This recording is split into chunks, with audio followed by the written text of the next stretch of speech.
بسم اللہ الرحمن الرحیم۔ السلام علیکم دوستو ابن عربی 17 رمضان المبارک 560 ہجری بمطابق 1165 عیسوی میں اندلس یعنی اسپین کے ایک شہر مرسیہ میں پیدا ہوئے۔ جس وقت آپ کی پیدائش ہوئی اس وقت اندلس میں خانہ جنگی کا ماحول تھا اور ابن عربی کے والد کا مرسیہ کے حاکم محمد بن سعید کے دربار سے خاص تعلق تھا۔ لیکن کیا آپ کو پتہ ہے کہ ابن عربی کس بزرگ شخصیت کی دعا کا اثر تھے اور آپ کے والدین کتنے عرصہ تک اولاد جیسی نعمت کو ترستے رہے اور ابن عربی کو اتنا بلند مقام و مرتبہ کیسے ملا؟ یہی سب کچھ آپ کو آج کی ویڈیو میں بتایا جائے گا۔ ابن عربی کے والد کے پاس اللہ کا دیا ہوا سب کچھ تھا۔ زہد و تقوی، حسب و نسب میں بھی ان کا خاندان ایک ممتاز اہمیت کا حامل تھا۔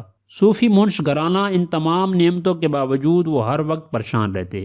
ان کی اہلیہ بھی دن رات دعائیں کرتی کہ یا باری تعالیٰ ہمیں اولاد جیسی نعمت سے محروم نہ رکھ۔ 50 سال کا ہونے کے باوجود وہ نا امید نہیں تھے۔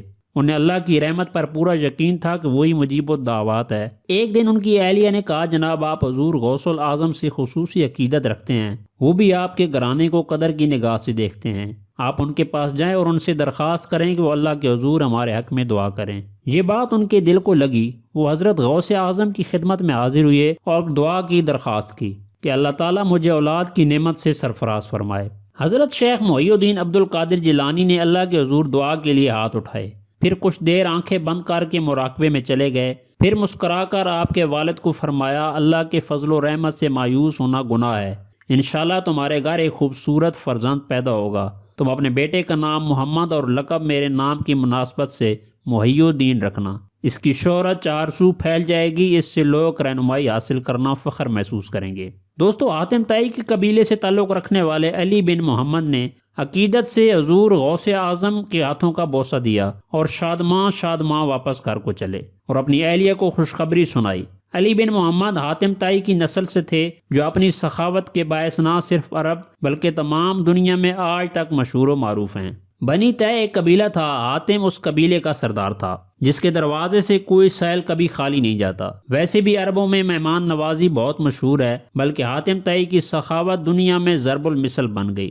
خود سرور کونین صلی اللہ علیہ وآلہ وسلم نے بھی اس گھرانے کا بڑا احترام کیا، اپنی شاندار روایات کو عرب جہاں بھی گئے اپنے ساتھ لے گئے۔ ایک رات ابن عربی کے والد نے خواب دیکھا، وہ اپنی اہلیہ کے ساتھ بیٹھے ہوئے ہیں کہ ان کے گرد نور کا ایک حالہ بننا شروع ہوا، پھر رفتہ رفتہ وہ نور کا حالہ پورے ماحول پر حاوی ہو گیا اور چاروں اطراف سے اللہ اکبر مرحبا کی صدائیں بلند ہونا شروع ہو گئیں۔ اسی اثناء میں ان کی آنکھ کھل گئی، تہجد کا وقت تھا۔ علی بن محمد کے چہرے پر مسکراہٹ پھیل گئی اور وجود میں طمانینت کی لہر دوڑ گئی۔ وہ جان گئے کہ اللہ تعالیٰ نے حضور غوث پاک کی دعا کو قبول فرما لیا ہے۔ وہ بے اختیار اٹھے اور اللہ کے حضور سجدہ ریز ہو گئے۔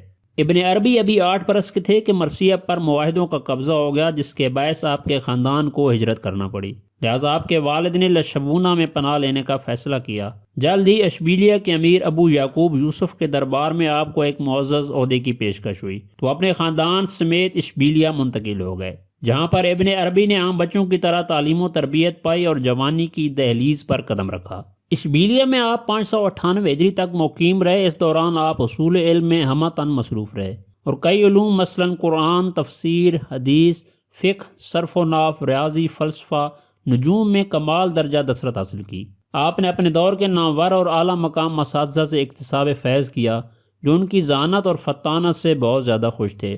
ابن عربی کے دادا محمد اندلس کے قاضی تھے اور ان کا شمار ممتاز علماء میں ہوتا تھا۔ ابن عربی کے والد علی بن محمد فقہ اور حدیث کے ائمہ اور زہد و تصوف کے بزرگوں میں سے تھے۔ والدہ انصار سے تعلق رکھتی تھیں۔ ابن عربی کے ماموں شیخ یحییٰ بن یغان اور ابو مسلم الخولانی دمشق کے ایک مشہور ولی اللہ تھے۔ دوستو ابن عربی بچپن ہی سے نیک اور صالح القول تھے اور بہت زیادہ ذہین بھی تھے۔ ان کی ذہانت کا چرچا جلد ہی دور دور تک پھیل گیا، وہ مقبول ہوتے چلے گئے اور لوگ اکثر ان کو ملنے آنے لگے۔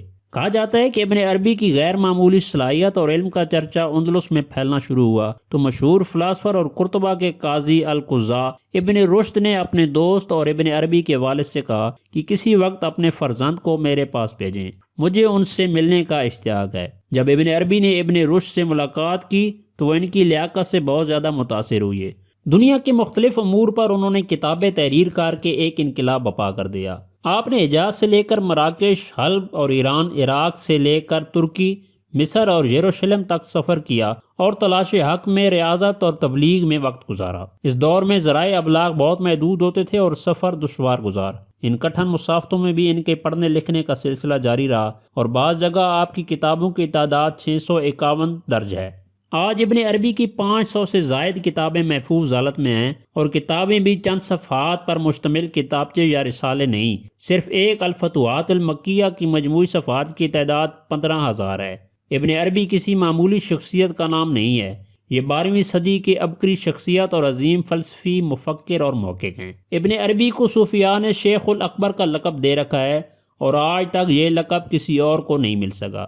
آپ کے نام کے ساتھ الف لام نہیں لگایا جاتا، کیونکہ آپ سے 1 صدی قبل ابن العربی کے نام سے ایک علمی شخصیت امام غزالی کے شاگرد بھی تھے، اور اسی لیے دونوں شخصیات میں تمیز کرنے کی خاطر انہیں ابن العربی اور آپ کو ابن عربی لکھا جاتا ہے۔ آپ کے لکھنے کی رفتار انتہائی برق رفتار تھی، سفر یا حضر میں بھی تصنیف و تالیف کا کام جاری رہتا۔ ابن عربی عربی نظم و نثر پر یکساں دسترس رکھتے تھے، جو بات نثر میں بھی لکھنا محال ہو اس کو نظم میں بتکلف بیان کر دیتے تھے۔ شعر کہنے کا ملکہ فطری تھا اور اکثر و بیشتر فی البدیع اشعار کہتے تھے۔ مشہور عرب مورخ ابن ذہبی لکھتے ہیں کہ ابن عربی کی جسارت، قدرت اور ذہانت کا کوئی جواب نہ تھا۔ وہ جب حمد و ثنا میں مشغول ہوتے تو ایسا معلوم ہوتا جیسے ان کو اپنا بھی ہوش نہیں۔ اس کی الہی میں سرشار تھے، ان میں کئی اچھی صفات موجود تھیں، ان کی روحانی تجلیوں اور کیفیت کا کوئی ٹھکانہ نہ تھا۔ فکر کی گہرائی کا اندازہ لگانا مشکل تھا، انہیں بچپن ہی سے سچے خواب نظر آتے تھے۔ اس عظیم مسلمان دانشور کی وفات 22 ربیع الثانی 638 ہجری بمطابق 8 نومبر سن 1240 عیسوی میں 75 سال کی عمر میں ہوئی، اور آپ کا مزار دمشق میں ہے۔